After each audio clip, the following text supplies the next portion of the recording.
So it is my extreme pleasure to introduce our next presenter, actually co-presenters. So we have Zach Green with PTCB, and again, I'll have them talk about their background and what they do there. And then we also have RoxAnn, who's with the Texas Pharmacist Society, and they will present on this topic for you. And you know, Zach and PTCB are great supporters of AAPT.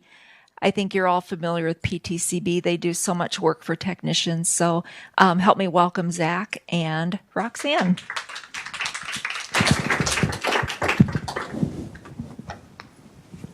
Cool. Thank you. Hey, everybody. Welcome. This is us on the screen. So we're doing a co-presentation today just because we're speaking a little bit about advocacy. I'm going to talk about pharmacy technicians from a national landscape and a scope of authority that we participated in 2024 and 2025. And then I'll pass it over to RoxAnn later to talk about how and why state-level advocacy is important. So even though there aren't that many Texas people here, you can take what you learned from this presentation back home with you and get involved in your state. I originally became certified as a pharmacy technician as a result of my employer telling me that I need to be. I had no idea that becoming certified would shape my entire career. I worked in a mail-order pharmacy, and that was entirely boring. Sorry for anybody who likes that, but my mind is too scattered to be standing in that kind of facility. So I ventured into hospital pharmacy and realized I didn't want to be a pharmacist, and I didn't see a career path for myself, which hindsight is kind of sad. So I went to school for public policy, trying to get out of the world of pharmacy. And I may have shared this with some of you before, but I applied to up to 70 jobs when I was graduating school in public policy, and I did not get a single call back. I didn't get an interview, got nothing, and I was really sad. And I was training a pharmacy intern in the IV room one night, and she was like, "Hey, you're certified by PTCB. Why don't you see if they're hiring?" And here we are 13 years later. So yeah, it's really great. I'm glad I didn't get out of pharmacy. I think if I was presented with all of the opportunities that pharmacy technicians have today, I don't know that I would have been in that same position, but everything's meant to be, so I'm glad I'm here. RoxAnn, do you want to talk a little bit about yourself? Sure. Sure. So I actually grew up in El Paso and then got my undergrad here at UT, and then I went to pharmacy school at Texas Tech, and I became a pharmacist. And I really thought I wanted to go work in a state hospital. So we both had aspirations that neither one of us really did. And I wanted to go work in a state hospital, and they weren't hiring. And I kept looking for jobs there, and there wasn't any, but managed care was hiring. So I knew I wanted to work with vulnerable populations. I did not see myself going to an insurance company and doing, all of our health benefits, but that's where I stayed for almost 2 decades. And then I decided I wanted to go and look at the drug supply side. So I went to the drug companies, and I worked for actually the company that makes Ozempic. So that was very interesting. But this opportunity came up, and my entire career, I've really been trying to advocate for what we can do in the pharmacies, both in hospital and in community pharmacies. And so this was a natural, just being able to go to the Capitol to try to expand what we're capable of, what our professions can do, and how we can help our communities. And so I've been in this role for 1.5 years, and so I'm really excited to be able to talk to you today, because hopefully you'll leave with how does this work and what do we do? So I run the State Association for Pharmacists and Technicians here, which we have both, and both are pretty robust memberships. And we just do things at the Capitol to try to increase both what a pharmacist, pharmacy, and pharmacy tech can do. And so thank you for having me to co-sponsor or co-present, but this is an opportunity to be able to talk to you guys today. Yeah, thank you. And I do want to call it is Texas Pharmacy Association, correct? It is Pharmacy Association. Yeah, so there are a lot of states where you all live, it probably still says Pharmacists Association, but technicians still can be members. So I would say that's an excellent thing that it's inclusive of pharmacy technicians and others. Yeah. That's great. Cool. Thank you.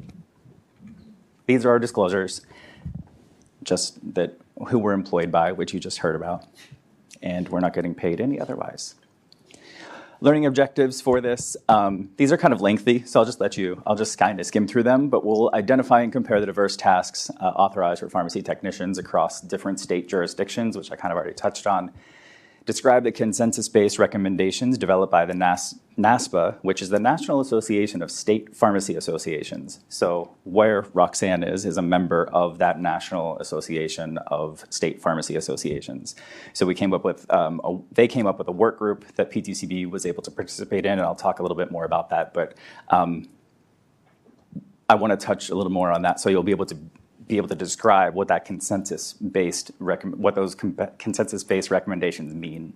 And then there are some toolkits, utilize the Advocacy toolkit to effectively communicate with state boards of pharmacy and legislators, because every state is different, which I will touch on. I do like to start out every presentation with a snapshot of the current practice of pharmacy, especially for pharmacy technicians. And I add this slide to every single presentation that I do because I love how vague this definition is. And when I say love, I don't mean that I think this is all-encompassing. But according to BLS, 490,400 pharmacy technicians help pharmacists dispense prescription medication to customers or health professionals. It's not wrong, but I think that they could probably use a little help defining what pharmacy technicians do. So out of those 490,400 pharmacy technicians, according to the BLS in 2024, the median pay was $43,460 per year, about $20.90 per hour. You did hear earlier that this is for the 10-year job outlook. It's growing 6% faster than average than all others. And there are about 31,500 job openings for pharmacy technicians. And this is from the 2024 numbers. I think this number is a little bit higher right now. I'm not exactly sure what the BLS is, but if you were to go do a search of all the job openings for pharmacy technicians, it's probably going to be higher than that across the entire country. This is where the fun begins. So points of entry to the profession. I told you that I became certified because my employer said you have to get certified. That was back in Ohio, where the state did not require certification. They just kind of told the employers, you get to handle this. Everybody has to be certified, but if you pay pharmacy technicians, they have to be certified, so it's on you. That recently changed, thankfully. But there are so many different points of entry to the profession of being a pharmacy technician. I bet there aren't two people in this room that have had the same exact path. And if you compare that to that entry point for a pharmacist, it's very clear. You go to school, you get a degree in pharmacy, you take a licensing exam, and depending, some states have different law exams, but it's pretty much the same pathway for every single pharmacist to be able to practice. Very, very different for technicians. Employer training, there's on-the-job training. That varies differently between what's required for community-based practice versus hospital, health system-based practice, and also any kind of other, like mail order or long-term care facilities. Training in each of those environments varies based on what the roles are of the pharmacy technician. Boards of pharmacy will recognize employer training in some cases. Then there's formal education. There are accredited training programs of pharmacy technician training programs. Those can be delivered at community colleges, high schools, and also on the job. So there's already a little bit of blending here because employer-based programs do have the ability to get accredited. Community pharmacy training programs that are on-the-job training also have the ability to get accredited. There are also many, many, many non-accredited programs that also train pharmacy technicians to enter the workforce. Then, of course, there's the layer of Board of Pharmacy regulation, and no two states are alike. This is really exciting. It's also really frustrating, especially coming from a national perspective and comparing it to pharmacist pathway being relatively easy. Not saying that the tasks and the schooling is easy, but you know, point A, point B, you work. So state boards of pharmacy will register or license pharmacy technicians, and those two terms are often used interchangeably. They are not the same. Oftentimes, certification is even thrown in there interchangeably. Registration, licensure, that's done by a governmental agency, usually a state board of pharmacy. Certification is done by usually a third-party credentialing specialist, similar to like what PTCB is. So even people who work at boards of pharmacy use these terms interchangeably. In the profession, everybody uses these terms interchangeably. They definitely do not mean the same thing. License is completely different than a registration. You can kind of think about registration as a list. You are put on a list saying you are a pharmacy technician, and that's basically it, at the bare minimum. Now, oftentimes there are requirements and steps to get on that list: background check, pay a fee, things like that. Maintaining that registration is done, usually on a regular basis, annually, sometimes every other year. Some boards of pharmacy require that in order to maintain that registration, you have to complete CE. I'm sure most of you are familiar with that. And very similarly, with licensure, background check, CE, pay a fee. Where it differs a little bit between being licensed as a pharmacy technician and licensed as a pharmacist is where responsibility falls if an error were to happen, and like what happens after that, like who is ultimately responsible for things like that. But that's legal stuff that is way beyond me. But there are certification exams. There are state-based certification exams, and then there are national certification exams, like the pharmacy technician certification exam offered by PTCB, and then the EXCPT offered by that other organization. So I will talk a little bit about the regulatory landscape. And this is where this is a perfect example of no two states are alike. There are 50 states and jurisdictions that require registration or licensure. This number increased by 1 as of last year. There is still 1 state that's a holdout. So you'll see that says 50. We do have 50 states, but DC counts. Washington, DC counts as a jurisdiction. So they regulate pharmacy technicians, but Delaware, I'm sorry, is anybody in here from Delaware? Okay. They're the holdout state, which I had a conversation with somebody from Hawaii who promised me that they would be the last state to register pharmacy technicians, and I wish I could see them one more time to say that you were wrong. It is Delaware, although it is in practice. It's on its way. It's in the works, but it doesn't count yet because it hasn't been official. It's not official yet.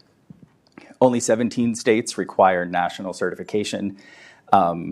This is a little bit low. It used to be higher, but then there are some boards of pharmacy that saw certification as a barrier to the workforce, entry to the workforce. So during COVID, there were a couple states that rolled that back, which I was a little bit sad to see. At least they still have registration, though, so they know who's working as a pharmacy technician in that state. And only about half of those states require maintenance of certification. So they think that once you earn certification, you don't need it anymore, which is kind of interesting. You're already earning the CE, might as well keep the certification. I know me, I don't want to ever take a certification exam again, and I'm going to keep my credential, even if I'm not working at PTCB. There are 25 states and jurisdictions with technician seats allocated on the Board of Pharmacy. This is one of my favorite things to talk about because when I started at PTCB, I think there were 6. That was 13 years ago. And I mention this because that is huge.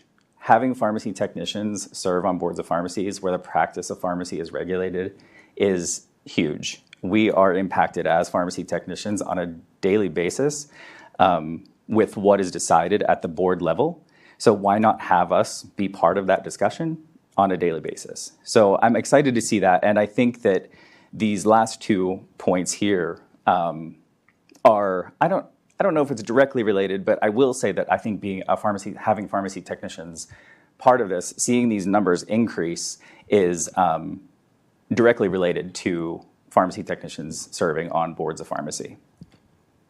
Is anybody here a Board of Pharmacy member? I don't think so, but just, did you know, show of hands, did you know you could be a pharmacy technician and serve on a Board of Pharmacy? Okay, excellent. And if there's anybody from Washington, D.C. here, I think we typically have an attendee from Washington, D.C. I'm not sure if she's here, though. They have an open seat, and they've had an open seat for a long time. So they have a pharmacy technician spot, and they can't fill it. They have some rules. You have to live in the district, and you have to work in the district, and the district is really, really small. So maybe if that's not filled in the next year, I'll move back to DC. Who knows? Just kidding. There are 23 states that allow technician product verification. This is also known as Tech Check Tech. I'll talk a little bit more about this in a few slides. This number seems relatively high. Technician product verification has been done in the health system hospital setting for a number of years, actually since the 70s, even before PTCB existed. Technicians were checking the work of other technicians and automated dispensing cabinets, robots, things like that. Most of the states that have done it in the health system setting have slowly been adopting technician product verification, Tech Check Tech rules in the community setting, which is really exciting. And then 48 states and jurisdictions allow technicians to administer immunizations. And I will say this is with a caveat. This is outside of the PrEP Act. So after that expires, or I should say during the PrEP Act, all pharmacy technicians who are trained and certified are permitted to administer immunizations for the COVID vaccine if the pharmacist thinks that they are capable of doing so. The pharmacist is allowed to delegate that for COVID vaccines. 48 states have said, once the PrEP Act expires, we think pharmacy technicians, once they're trained and certified and the pharmacist trusts them to do so, can administer vaccines for things other than COVID, which I think is great. There are only 3 states left that haven't put it into permanent regulation that pharmacy technicians can administer vaccinations beyond the expiration of the PrEP Act. Those states are New York, Mississippi, and Texas, unfortunately. But RoxAnn will tell you a little bit later about what may be changing, hopefully will be changing in the state of Texas, and why advocacy is really important. And does anybody here do vaccinations? Excellent. So now I want to talk about the pharmacy technician scope of authority. This is that work group that was put together by the Community Pharmacy Foundation, the National Association of State Pharmacy Associations, and then supported by PTCB. Basically, what happened is got a room full of experts from all different perspectives, virtual room, and talked about why are pharmacy technicians underutilized? Is our workforce under a lot of pressure? Is the workflow operationalized effectively so that we don't continue this burnout, turnover, workforce shortage for pharmacists and pharmacy technicians? So basically what the outcome of this was supposed to be for policy modernization and then expanded clinical roles. And I don't want to say that pharmacy technicians are responsible for clinical roles, but expanded clinical roles in pharmacy altogether, because the more distributive functions that pharmacy technicians are able to take over, the more a pharmacist can focus on clinical roles. So I want to make that very clear that clinical roles not for pharmacy technicians. However, this scope of authority work group identified safe, evidence-based recommendations for technicians to perform advanced tasks, including vaccine administration, final product verification, Tech Check Tech or technician product verification, and prescription transfers under pharmacist oversight. And the way this was developed was using the Delphi method. If anybody is familiar with the Delphi method, basically, you can compare it to, instead of having a bunch of experts sit in the room and argue over what is most important and what should be done, and usually the loudest voice wins, this is where a group of experts submits anonymous surveys, discusses the responses of the surveys very calmly. And it's a way to get opposition voices heard clearly, because it's presented to the group of panelists, and then there's an opportunity for discussion. I was really fortunate to be able to participate in some of these discussions because it opened my eyes to opposition. There are some things that I was like, yeah, of course pharmacy technicians should do technician product verification. I've never worked a day in community pharmacy in my life, and I didn't understand what technician product verification and Tech Check Tech was in the community setting until I heard the opposing views and why it's important to train pharmacy technicians on proper technician product verification and things like that. That's just a very brief example, but you can see how experts could sit in a room and say, no, never, my technicians can't do that. And then you can sit and see the opposition to that saying, my technicians do this all the time. I don't know why you're being so stubborn. So it was very fun to be a part of those discussions, and it was also really great to see it from a national perspective, because the recommendation basically says that nationally support the implementation of technician product verification or final product verification, allowing technicians to perform the final check on refills and automated fills, to increase pharmacy efficiency. So that's where everybody, even opposition and pro TPV folks, were able to agree that technicians who are trained properly are fully capable of doing these things to this extent, which I think is great. Consensus is wonderful whenever you're when it comes to policy and policy recommendations. There's also a recommendation of a nationwide authority for qualified technician to perform high-level tasks, including vaccine administration, which I've spent a lot of time talking about, prescription transfers, and accepting verbal orders from prescribers. Prescription transfers is another one that I had no idea pharmacy technicians in some areas were not allowed to do. I had no idea. I know it's like there's some federal laws about prescription transfers, but I had no clue that was something that was even on the minds of community pharmacy. So it was really interesting to see that this is also one of the recommendations for that. Then there's credential-based framework. This emphasized that the expanded roles should be tied to national certifications, such as PTCB certification, and specialized training to ensure uniform safety standards across all states. So there are 11 assessment-based certificates that demonstrate learning from various advanced roles for pharmacy technicians. So they do recommend that any kind of advanced scope of authority for pharmacy technicians should mimic those that exist.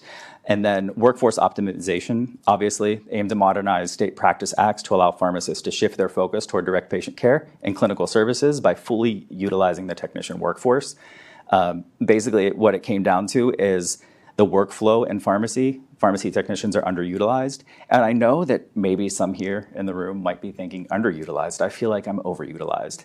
And that's personal, right? Like that's your own workflow. So this was taking a really high level look at pharmacy workflow to see, sure, one or two or a group of technicians in these tasks might be overutilized and we are asking too much of those pharmacy technicians. But what if we distributed some other work elsewhere and allowed technicians to expand a little bit?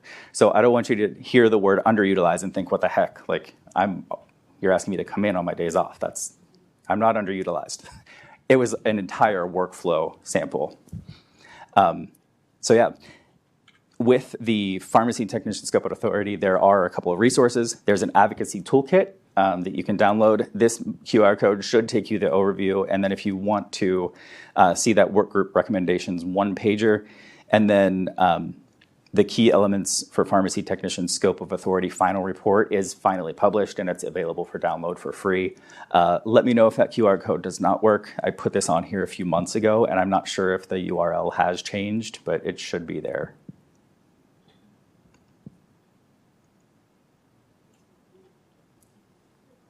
Okay, excellent.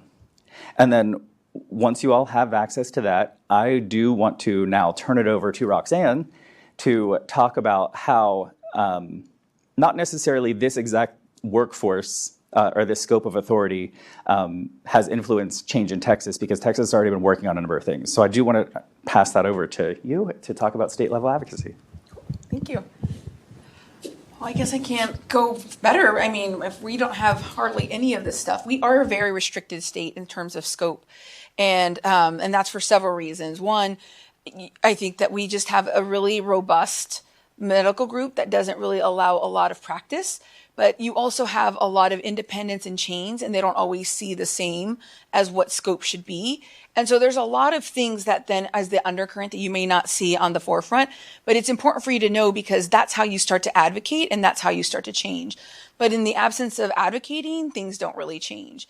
So it was really important for me to be here because it's really important for everybody to know how to advocate in all things that we have that ability to do. And so I want to, talk through some of those things. So this is our association, and our vision and our mission statement is to strengthen and protect the profession of pharmacy, which includes pharmacists and technicians and the pharmacies as well. So our members are pharmacists and technicians individually. It's not a chain and it's not a independent pharmacy. It's individuals, which makes a difference as I go on and explain, because that then determines what your scope becomes and what it does and what that looks like. So here in Texas, just to give you an idea of what Texas looks like, there's quite a few. There's over 80,000 pharmacy technicians registered in Texas, and we have about 16% of the nation's pharmacy technicians, and about 4,000 job openings that we expect even just this year. We have everybody I know is constantly looking for technicians. We have most of them in the retail setting, 20% in hospital, and then 20% other. We have a lot of managed care companies. A lot of them hire pharmacy technicians. We have a lot of mail order. We have a lot of specialty. There's a lot of different, just diverse groups of where you can actually practice and what that actually looks like. And then we just have diversity in the workforce here in general. Immunizations, yeah, we're doing terrible. I think that's, the only reason Texas can really immunize here is because the PrEP Act is still in place, and that could change at any moment. So we've been practicing under the what's going to happen should it change, and it could. So that will create a really big problem for access here in Texas on a lot of the immunizations that we give. And so we've been, really trying to advocate for the last couple of years to be able to expand that. Prior to 2-3 years ago, it was really just, physicians make, money, and they feel like it should be something that happens in their office, not in pharmacies in general. And so they're really unwilling to let anything change outside of it being in a physician office. And so that means, the statute staying the same. And then now on top of that, you do have the movement where you just have a lot of people that don't really like vaccines in general. And so now you have to advocate and educate around what's an appropriate vaccine, who can give it. And that requires more education. So there's a lot of advocacy that goes into it. And I'm not trying to make excuses for why we're one of the last states to be able to really codify this, but that's why we're in this situation. Like most of the country, Texas is dealing with pharmacy staffing shortages. And I think everybody's looking to how can they streamline training? What can they do to onboard people? What can they do to have technician ratios change? And technician ratios is actually one of those things that I'm telling you, you will have different voices and opinions depending on who you're asking, because independents feel differently than chains, than hospitals. Everybody has a different number that they would like to see. And so getting consensus around what that number looks like becomes, a discussion point. CHWs. This is one of the things that PTCB, they were really, I started this job 1.5 years ago, and they were already down the path of community health workers. And if you don't know what a community health worker is, it's one of the ways our healthcare system is starting to evolve. And a lot of what you're doing, especially if you're in a retail or hospital setting, you're really talking to patients, you're really helping them through things. It's almost like a mini social worker.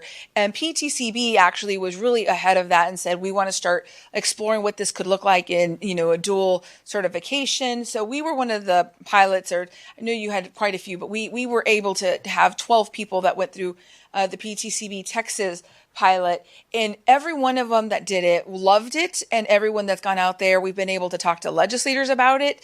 And it really talked about what the benefit of a technician being cross-trained as a CHW is. CHWs can bill on their own, so it becomes a revenue source for pharmacies and for doctors' offices.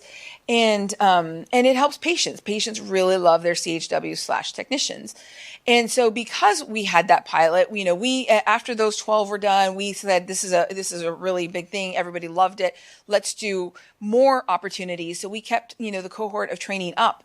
And what that meant is when we went into legislators, and some of these grants that are going on right now, the Rural Transformation Grant, there's a lot that are going on. We've been able to say technicians/CHWs are able to perform this function in their communities, and it's really taken off. So because of that, in Texas, we've been able to apply for different, several $1 million grants that for pharmacies, because they see this benefit of a technician cross-trained as a CHW. Legislators have really liked the idea of a role versus even so more so than the urban, because in the rural setting, what a lot of my pharmacies tell me is that technician / CHW almost becomes like that neighborhood voice of where they could do. They don't want to spend 30 minutes with the pharmacist talking to them or their physician, but they'll talk to that CHW because they usually know them, and they'll talk to them about vaccines, or they'll talk to them about how can they can't afford their prescription. So what other options are there? Is there food service? Is there a food bank nearby? So it's not your traditional conversations, drug only. Oftentimes it's what I hear a lot is pet food. They can't afford pet food and their prescription, so they're undecided which one they pick up. And so the CHW is like, well, I've got like my Rolodex here of what options I have for pet food, or what options I have for food banks in my area, or homeless shelters. Housing is an issue. And so these CHWs are armed with resources to be able to do that in the pharmacy. And then they also, they have something that gives them that extra pay, but also revenue coming into the pharmacy, and patients really benefit from it. So it's one of the things that I've really, seen firsthand that's made a big difference in our big state. And it's a big state with very diverse needs across rural and urban communities. And every single CHW / technician handles things differently and have done an amazing job. So I've been very grateful that you guys did that. State level, this is what it looks like here. So you guys, I noticed you guys have HEB bags. They're a big and very popular supermarket chain here in the state. And they have different opportunities for levels up and lead technician, pharmacy trainers. And it's not even on here, but they actually have a lot of just different, scaffolding for technicians on where they can go, and different training programs. And I know because they do it, a lot of these companies will compete with each other because they want to retain, good technicians. So Walmart also has a leadership, and these operation teams, I think a lot of them will try to do stuff for the technicians so that there's opportunities to continue to grow, not just within just being a technician, but how can you look at this and, bring that back to the pharmacy. And there's a lot of ways to really use all that knowledge that you have from the pharmacy and take it to different parts of the operation so that you help overall the operation. Community colleges are expanding pharmacy technicians and offering different kinds of programs here. We have sterile compounding, chemotherapy, pediatric. One of the grant that I'm just talking about, there's an active grant with the state right now that's due in a week. And that one is to look at high school students starting to look at technicians, and can you start to put a technician in a high school, and who's going to be the one that's responsible for that? Is it the association? Is it the high school? Is it the school district? Is it the community college? Everybody, now that there's a grant to attach to it, everybody's like, oh, I'll do that. But, the fact that they realize we really want that. So we're going to start giving the communities money. And I say this because this isn't just here in Texas. This is something that's going on nationwide. So regardless of where you're from, this is happening out there. And it's because people have seen, the benefit of having a technician.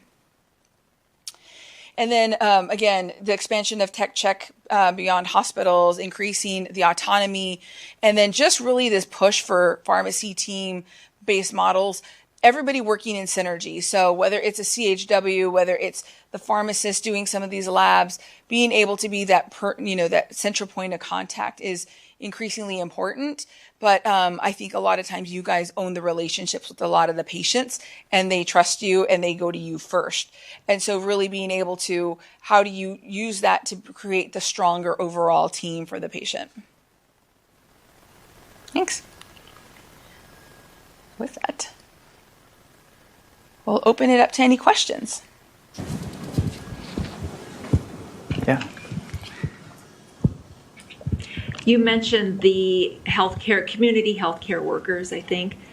Do you know the technicians who do that, do they get paid more because they have that extra job duty or responsibility? Yeah, the ones I do get paid more. And I think the thing that I've heard is they feel like it's harder because they're spending that much more time with really challenging, problems, but they feel a sense of fulfillment because they're like, I solved like a food issue for this family because I'm, a tech in a pharmacy. So they see that I did something different and I've diversified my skill set. So they do get paid both in monetary, but then in just, I've done something different and I feel really fulfilled. And it increases the services that those pharmacies are able to offer. So I know in community pharmacy, independent especially, like they're always looking for ways to expand their services to compete against, you know, their main competitors and have a reason for the customers to come, or, you know, any customer really, but those underserved communities have a place, have a home. Even if it is in their own home, the pharmacy technician, community health worker going to theirs is, yeah, it's great. Yes. So my question's about that role as well. You said that it's a billable service. Can you talk a little bit more about that? Yeah, I should clarify. In Texas, it's a billable, and actually probably about 5 or 6 states, they have billable services with that. I think a lot of states are expanding that because those states, they've seen success in them. And Missouri is the one that has the most robust that I'm aware of. There's other states that have others. We have billable services around maternal outcomes, and we're looking to expand food services and diabetes around those. Right now, the maternal outcomes is the CHW can do, the CHW/tech can do prenatal vitamins and talk to them about the importance of prenatal vitamins, the importance of going to the doctor. You know, how a lot of times the women in Texas is over 60% of the women in Texas that give birth are on Medicaid. And so it's how to get registered for Medicaid. It's if you don't have, you know, if you don't have money and you're pregnant, how do you access food? That's a lot of what they spend their time doing, and those are billable codes. And they're significant. They're about in the 150s for the time that you're spending. And you all know we don't get paid that in dispense fee for pharmacy. So that's a lot. But you're also putting a lot more time. That's not somebody who's going to just come in and walk out. That took work. So you are spending the time to do it. But you know that person's going to keep coming back. And what they've noticed, and the reason the states pay for that, is when that CHW tech touches that patient, the cost to the system is way less because now this person got the prenatal, so they probably don't go into preeclampsia, all of the things that then cost the system more money. So they've realized it's an investment in the community. We talk a lot of them here in rural communities because a lot of them tend to be, actually I have a handful of independents that have them, and they don't call them CHW techs, they call them the MIMAs of the pharmacy because that's who tends to be. So I know, and they're like, hey, my MIMA needs this, and I'm like, I know what they're talking about. But it's in rural too, because, and in urban too, because urban has different issues that they're also accessing. And they'll have the MIMA in rural Texas is very different than a Dallas person. And what they have access to and what they need is very different. So one CHW and one, it's not like a program you can just say, this is it for all of Texas. It's going to be different. And so that person has to really understand their community, which is why it helps to be a tech, because you already understand so much of this that now you're adding this versus just knowing this and not having any of this. I had a question about community health workers just now, and it just escaped me. Never mind. Yep. Yes. Oh, somebody on the thing? Okay. No, I was going to ask, but you said somebody's on the phone. Oh, no, I thought you were pointing to the phone. Okay. Is there a question online? No. Okay, then it's me. How, from a state perspective, how would you look towards interest in a state advocacy type of a thing? Oh. I'm in the state of Illinois, so how do you even know if that's something that's going to interest you? Yeah, I would. So if you just join, a lot of them have technicians. I know Illinois does. They're really, really a powerful one, actually. And so you talked about board positions. A lot of them will start to have like committees and just getting involved, go at a day at a Capitol or their conference and just starting to meet people. I know in a lot of the states that I work with, when there's board positions, boards of pharmacy will frequently go to the association and say who's up to date, who's knowledgeable, who's active, and then that association has like recommendations. So, and then really anything that's going on in your state, if the association knows, a lot of government agencies will go to the associations first and say, give me some names of people that know this or this or this. And so I really encourage you to get involved with your state associations because, and that's how you just start going to them and just start showing up. A conference is an easy one because, everybody's there and you'll meet people in your profession. But, even day at the capitals that they all host and everybody hosts one is important. You have a good one. You guys are getting a lot done there. Yeah, it's pretty exciting. Yeah, it is. Yes. How can you find out what states have the CHW? How can you find out what states have CHW? Let's see. Is that a resource you guys have? No, but I could. It's not something we have publicly, but I can get a list. Yeah, I can put together. Yeah, and what RoxAnn was referring to is we have a state associate program at PTCB that offers a grant to education, and so TPA was awarded that grant to do community health worker education to their members, which was great. And my question came to me. Oh, good. So I guess it's kind of two-part, but is Texas, do you have telepharmacy? We do. Okay, so if a community health worker tech is at somebody's home and that person has a medication question that they're not typically allowed to answer because, just regular regulations, is it, what is the protocol for that?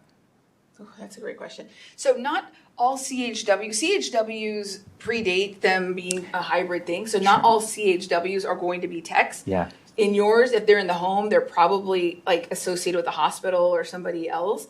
But I mean, they could be either technically, but you still want to answer to the comfort of your scope. So if you have a medication question that is really like a pharmacist, then I would call a pharmacist. But if there's something that you would, if you were at a Walgreens, at the window and you're comfortable in your state, depending on your rules, then I would answer it that way. Okay. But Right. I know everybody's rules are different. Yeah. We're very restrictive here. Yeah, I guess that's a really important call out too. Community health worker's been it's been around for a long time. And then community pharmacy has just been kind of pharmacy technicians can also fill this role. Yeah. I mean, it makes they've been around a long time and, they've been in hospitals. I think a lot of the managed care companies have them because they are very important, supportive staff. But no one really made the connection to pharmacy until more recently. And now that everybody's made the connection, it's that makes so much more sense is to have somebody who knows this part of it because we are the front door to healthcare. We are where people go. True. And so it makes sense that we're a first stop. Yeah. Cool. See, I have this thank you for the two of you, and it says on here, with gratitude for sharing expertise and inspiring pharmacy technicians. So thank you so much. Thank you. It's always interesting to hear. Yeah, it's interesting to hear what other states are doing and what's going on nationally. So thank you so much, both of you, for sharing. Thank you. That was great.